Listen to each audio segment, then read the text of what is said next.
Bonjour, ravi de vous proposer un nouveau Hit Story. On va s'intéresser à l'un des grands duos de la chanson française des années 2000. Décryptage aujourd'hui du titre Sous le vent, écrit par le grand Jacques Veneruso et interprété avec grâce par Céline Dion et Garou. Fin 1999, Céline Dion décide de se retirer de la scène médiatique pour 2 ans au moins. Objectif, fonder une famille.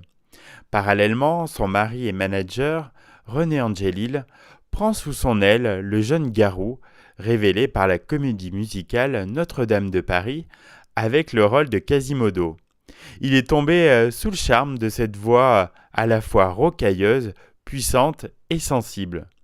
Depuis sa retraite, Céline Dion suit l'évolution de l'enregistrement du premier album du Québécois. Une chanson vient d'être terminée, Sous le vent. Elle passe ses journées à la fredonner, à faire les harmonies comme pour un duo. René formule alors ce que sa femme n'ose demander. Quelques semaines plus tard, elle retrouve Garou en studio pour un trio, comme le confie le chanteur. En effet, Céline était sur le point d'accoucher de René Charles quand elle a posé sa voix sur le titre. Céline, au départ, ne voulait pas s'imposer sur mon album. Moi, je trouvais que c'était un magnifique cadeau que la chanteuse numéro 1 fasse un duo avec le débutant que j'étais, raconte Garou.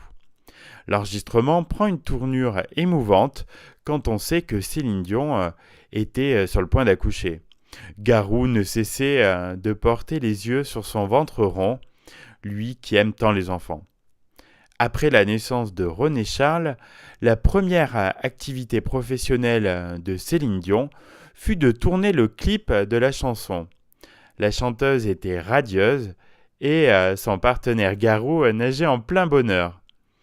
Et qui de mieux que Céline Dion pour promouvoir avec lui ce premier album intitulé Seul, qui se classera numéro 1 des ventes d'albums durant 5 semaines en France. Le titre Sous le vent sort officiellement le 29 octobre 2001 et se classe numéro 1 des ventes en France et en Belgique. La chanson remporte même la distinction de victoire de la chanson originale décernée lors des prestigieuses Victoires de la musique 2002.